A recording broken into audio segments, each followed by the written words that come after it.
بسم اللہ الرحمن الرحیم۔ ملفوظات حضرت مسیح موعود علیہ السلام، 27 فروری 1904۔ فرمایا اس میں شک نہیں کہ نماز میں برکات ہیں، مگر وہ برکات ہر ایک کو نہیں مل سکتے۔ نماز بھی وہی پڑھتا ہے جس کو خدا تعالیٰ نماز پڑھاوے، ورنہ وہ نماز نہیں، نیرا پوست ہے جو پڑھنے والے کے ہاتھ میں ہے، اس کو مغز سے کچھ واسطہ اور تعلق ہی نہیں۔ اسی طرح کلمہ بھی وہی پڑھتا ہے جس کو خدا تعالیٰ کلمہ پڑھوائے۔ جب تک نماز اور کلمہ پڑھنے میں آسمانی چشمہ سے گھونٹ نہ ملے تو کیا فائدہ؟ وہ نماز جس میں حلاوت اور ذوق ہو اور خالق سے سچا تعلق قائم ہو کر پوری نیاز مندی اور خشوع کا نمونہ ہو، اس کے ساتھ ہی ایک تبدیلی پیدا ہو جاتی ہے جس کو پڑھنے والا فوراً محسوس کر لیتا ہے کہ اب وہ نہیں رہا جو چند سال پہلے تھا۔ جب یہ تبدیلی اس کی حالت میں پیدا ہوتی ہے، اس وقت اس کا نام ابدال ہوتا ہے۔ احادیث میں جو ابدال آیا ہے اس سے یہی مراد لی گئی ہے کہ کامل انقطاع اور تبتل کے ساتھ جب خدا تعالیٰ سے تعلق پیدا کر کے اپنی حالت میں تبدیلی کر لے، جیسے قیامت میں بہشتیوں میں تبدیلیاں ہوں گی کہ وہ چاند یا ستاروں کے مانند ہوں گے، اسی طرح پر اس دنیا میں بھی ان کے اندر ہونی ضروری ہے تاکہ وہ اس تبدیلی پر شہادت ہو۔ اسی لیے فرمایا ہے وَلِمَنْ خَافَ مَقَامَ رَبِّهِ جَنَّتَانِ، سورہ رحمان آیت 47۔ کیونکہ اس دنیا میں بھی ایک بہشت ہے جو مومن کو دیا جاتا ہے، اس کے موافق ایک تبدیلی بھی یہاں ہوتی ہے، اس کو ایک خاص قسم کا روپ دیا جاتا ہے جو الہی تجلیات کے پرتاؤ سے ملتا ہے۔ نفس امارہ کے جذبات سے اس کو روک دیا جاتا ہے اور نفس مطمئنہ کی سکینت اور اطمینان اس کو ملتا ہے، اس کی دعائیں قبول ہوتی ہیں، یہاں تک کہ جیسے ابراہیم علیہ السلام کو کہا گیا کہ یا نارو کونی بردم و سلامن علی ابراہیم، الانبیاء 70۔ اسی طرح پر اس کے لیے کہا جاتا ہے کہ یا نارو کونی بردم و سلامہ، الانبیاء 70۔ اس آواز پر اس کے سارے جوشوں کو ٹھنڈا کر دیا جاتا ہے اور وہ خدا تعالیٰ میں ایک راحت اور اطمینان پا لیتا ہے اور ایک تبدیلی اس میں پیدا ہو جاتی ہے۔ جب تک یہ تبدیلی نہ ہو، نماز، روزہ، کلمہ، زکوٰۃ وغیرہ ارکان بعض رسمی اور نمائشی طور پر ہوتے ہیں، ان میں کوئی روح اور قوت نہیں ہے اور ایسا انسان خطرے کی حالت سے نکل کر امن میں آ جاتا ہے۔ یاد رکھو، جب انسان کا وجود خدا کی محبت میں گم ہو جائے، اس وقت وہ جان لے کہ خدا سچی محبت رکھتا ہے، کیونکہ دل را بدل رئیس مشہور ہے۔ بہت سے لوگ جو اہل و عیال کا تہیہ رکھتے ہیں اور ان کے سارے ہم و غم اسی پر آ کر ختم ہو جاتے ہیں کہ ان کی اولاد ان کے بعد ان کے مال و اسباب اور جائیداد کے مالک اور جانشین ہو۔ اگر انسان اسی حد تک محدود ہے اور وہ خدا کے لیے کچھ بھی نہیں کرتا تو یہ جہنمی زندگی ہے۔ اس کو اس سے کیا فائدہ؟ جب یہ مر گیا تو پھر کیا دیکھنے آئے گا کہ اس کی جائیداد کا کون مالک ہوا ہے اور اس سے اس کو کیا آرام پہنچے گا؟ اس کا تو قصہ پاک ہو چکا اور یہ کبھی پھر دنیا میں نہیں آئے گا۔ اس لیے ایسے ہم و غم سے کیا حاصل جو دنیا میں جہنمی زندگی کا نمونہ ہے اور آخرت میں بھی عذاب دینے والا۔ قرآن شریف پر غور کرنے سے معلوم ہوتا ہے کہ مردوں کے واپس نہ آنے کے دو وعدے ہیں۔ ایک جہنمیوں کے لیے، جیسے فرمایا وَحَرَامٌ عَلَىٰ قَرْيَةٍ أَهْلَكْنَاهَا أَنَّهُمْ لَا يَرْجِعُونَ، سورہ انبیاء آیت 90۔ اہلکناہا عذاب پر بھی آتا ہے، اسے پایا جاتا ہے کہ خراب زندگی کے لوگ پھر واپس نہیں آئیں گے، اور ایسے ہی بہشتیوں کے لیے بھی آیا ہے لا یبغون عنہا حولا، سورہ کاف آیت 106۔ دو ہی قسم کے لوگ ہوتے ہیں اور دونوں کا عدم رجوع ثابت ہے، پر معلوم نہیں کہ مسیح کو کس طرح پر واپس لاتے ہیں۔ اس سے صاف ثابت ہوتا ہے کہ مسیح کا پھر آنا فضول ہے، اور جو شخص قرآن کریم کی شہادت اور پھر پیغمبر صلی اللہ علیہ وسلم کی شہادت کو منظور نہیں کرتا وہ مسلمان نہیں ہے۔ حضرت صلی اللہ علیہ وسلم ان کو مردوں میں یحییٰ کے پاس دیکھ آئے ہیں، اس پر بھی جو انکار کرتا ہے وہ خبیث ہے۔ غرض جبکہ یہ ثابت ہے کہ پھر اس دنیا میں واپس آنا نہیں ہے اور یہاں سے سب قصہ تمام کر کے جائیں گے اور پھر دنیا سے کوئی تعلق باقی نہ رہے گا، تو املاک و اسباب کا خیال کرنا کہ اس کا وارث کوئی ہو، یہ شرکاء کے قبضے میں نہ چلے جاویں۔ فضول اور دیوانگی ہے۔ ایسے خیالات کے ساتھ دین جمع نہیں ہو سکتا۔ ہاں یہ منع نہیں بلکہ جائز ہے کہ اس لحاظ سے اولاد اور دوسرے متعلقین کی خبر گیری کرے کہ وہ اس کے زیر دست ہیں، تو پھر یہ بھی ثواب اور عبادت ہی ہوگی اور خدا تعالیٰ کے حکم کے نیچے ہوگا، جیسے فرمایا ہے وَيُطْعِمُونَ الطَّعَامَ عَلَىٰ حُبِّهِ مِسْكِينًا وَيَتِيمًا وَأَسِيرًا، سورہ دہر آیت 9۔ اس آیت میں مسکین سے مراد والدین بھی ہیں، کیونکہ وہ بوڑھے اور ضعیف ہو کر بے دست و پا ہو جاتے ہیں اور محنت مزدوری کر کے اپنا پیٹ پالنے کے قابل نہیں رہتے۔ اس وقت ان کی خدمت ایک مسکین کی خدمت کے رنگ میں ہوتی ہے، اور اس طرح اولاد جو کمزور ہوتی ہے اور کچھ نہیں کر سکتی، اگر یہ اس کی تربیت اور پرورش کے سامان نہ کرے تو وہ گویا یتیم ہی ہے، پس ان کی خبر گیری اور پرورش کا تہیہ اس اصول پر کرے تو ثواب ہوگا۔ اور بیوی اسیر کی طرح ہے، اگر یہ عاشرون بالمعروف پر عمل نہ کرے تو ایسا قیدی ہے جس کی کوئی خبر لینے والا نہیں ہے۔ غرض ان سب کی غور و پرداخت میں اپنے آپ کو بالکل الگ سمجھے اور ان کی پرورش معاذ رحم کے لحاظ سے کرے، نہ کہ جانشین بنانے کے واسطے، بلکہ وجعلنا للمتقین اماما کا لحاظ ہو کہ یہ اولاد دین کے خادم ہو۔ لیکن کتنے ہیں جو اولاد کے واسطے یہ دعا کرتے ہیں کہ اولاد دین کی پہلوان ہو؟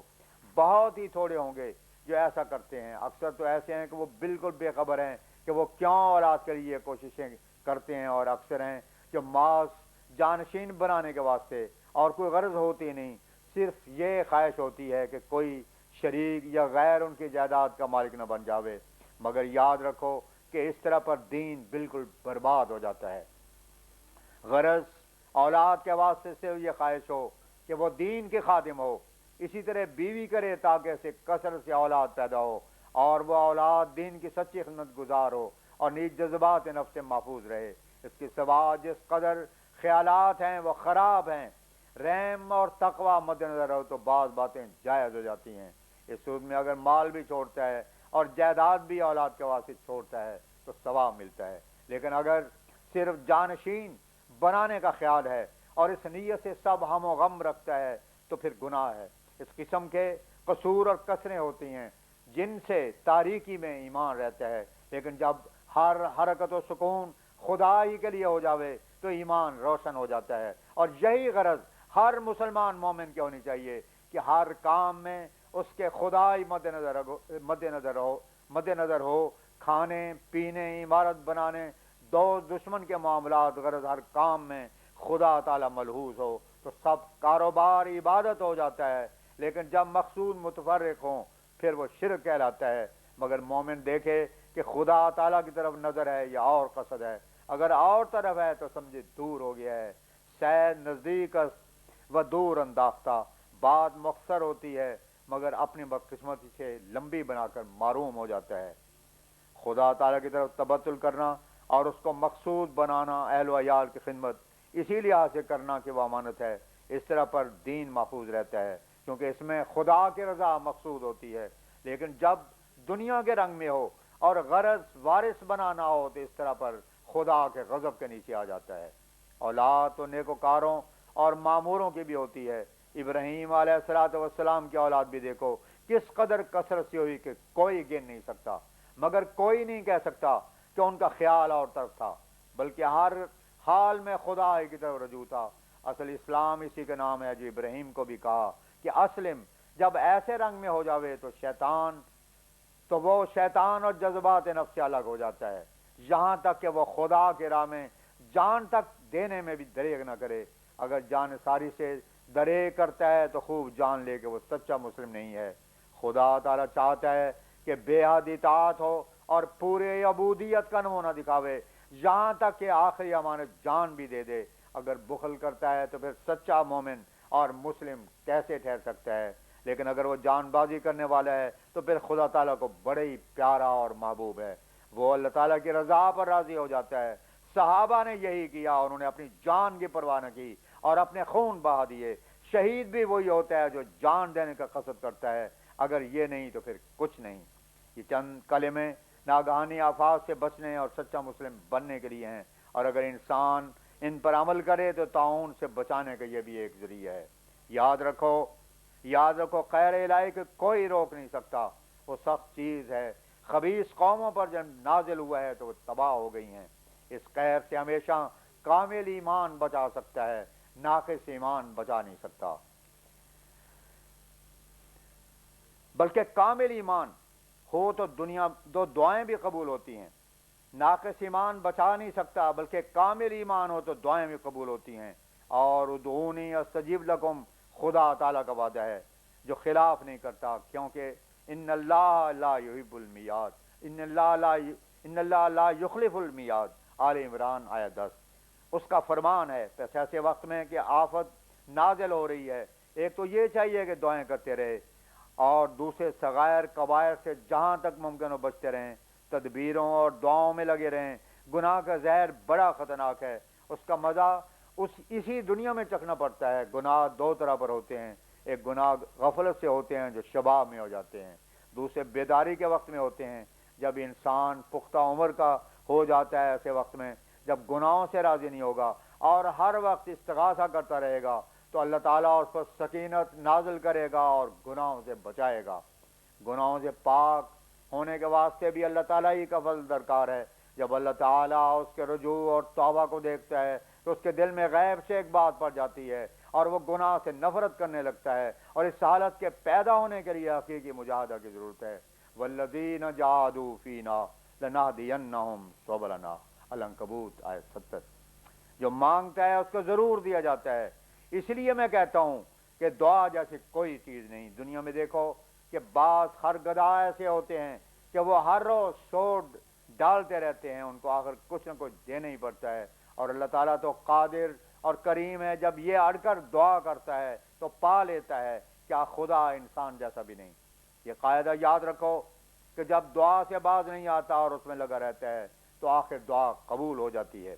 مگر یہ بھی یاد رہے کہ باقی ہر قسم کی دعائیں تو فائدی ہیں، اصل دعائیں اللہ تعالیٰ کو راضی کرنے کے واسطے کرنی چاہیے۔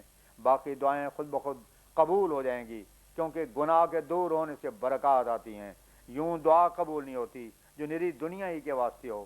اس لیے پہلے خدا تعالیٰ کو راضی کرنے کے واسطے دعائیں کرے، اور وہ سب سے بڑھ کر دعا اہدنا الصراط المستقیم کی دعا ہے۔ جب یہ دعا کرتا رہے گا تو وہ منعم علیہم کی جماعت میں داخل ہوگا جنہوں نے اپنے آپ کو اللہ تعالیٰ کی محبت کے دریا میں غرق کر دیا ہے۔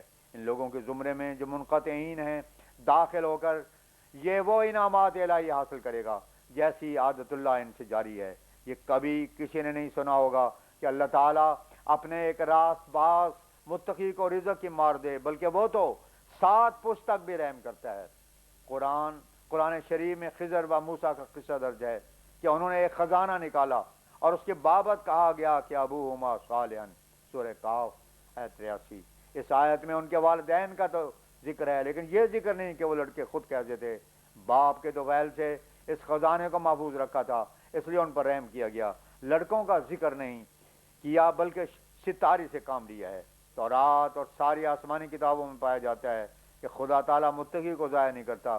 اس لیے پہلے ایسی دعائیں کرنی چاہیے جن سے نفس امارہ نفس مطمئنہ ہو جاوے اور اللہ تعالیٰ راضی ہو جاوے۔ پس اہدنا الصراط المستقیم کی دعائیں مانگو، کیونکہ اس کے قبول ہونے پر جو یہ خود مانگتا ہے خدا تعالیٰ خود دے دیتا ہے۔ سید عبد القادر جیلانی رضی اللہ تعالیٰ عنہ ایک جگہ لکھتے ہیں کہ جب انسان سچی توبہ کرتا ہے تو پھر اللہ تعالیٰ یہ دیتا ہے، یہ دیتا ہے، آخر کہتے ہیں کہ بیوی بھی دیتا ہے۔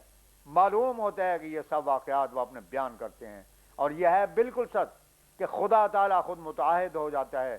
اس کے موافق میرا بھی رام ہے، ہر چیز باہر نہ روسے راہ ہماں ساواں کنم۔ غرض جب متولی اور متکفل خدا ہو تو پھر کیا ہی مزہ آتا ہے۔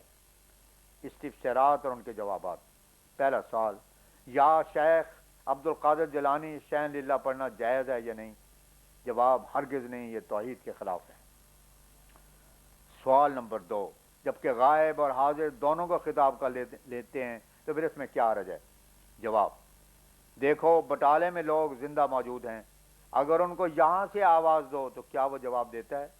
پھر بغداد میں سید عبد القادر جیلانی کی قبر پر جا کر آواز دو تو کوئی جواب نہیں آئے گا۔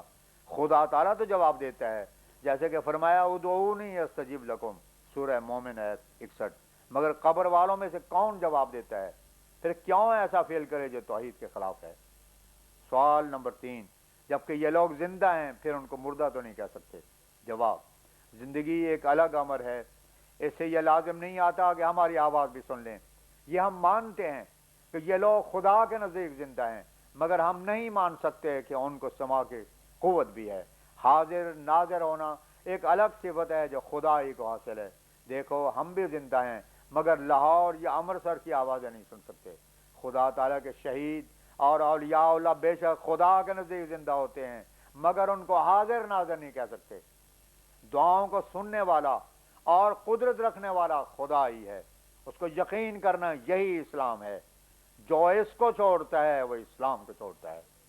پھر کس قدر قابل شرم یہ امر ہے کہ یا شیخ عبد القادر جیلانی تو کہتے ہیں یا محمد صلی اللہ علیہ وسلم یا ابو بکر یا عمر نہیں کہتے، البتہ یا علی کہنے والے ان کے بھائی موجود ہیں۔ یہ شرک ہے کہ ایک تخصیص بلا وجہ کی جاوے۔ جب خدا کے سوا کسی چیز کی محبت بڑھ جاتی ہے تو پھر انسان سمن بکمن ہو جاتا ہے، جو اسلام کے خلاف ہے۔ جب توحید کے خلاف چلے تو پھر مسلمان کیسا؟ تعجب کی بات ہے کہ جن لوگوں کو یہ خدا کا حصہ دار بناتے ہیں خود ان کو بھی یہ مقام توحیدی کے ماننے سے ملا تھا۔ اگر وہ بھی ایسے یا کہنے والے ہوتے تو ان کو یہ مقام ہرگز نہ ملتا، بلکہ انہوں نے خدا تعالیٰ کی اطاعت اختیار کی تب یہ رتبہ ان کو ملا۔ یہ لوگ شیعوں اور عیسائیوں کی طرح ایک قسم کا شرک کرتے ہیں۔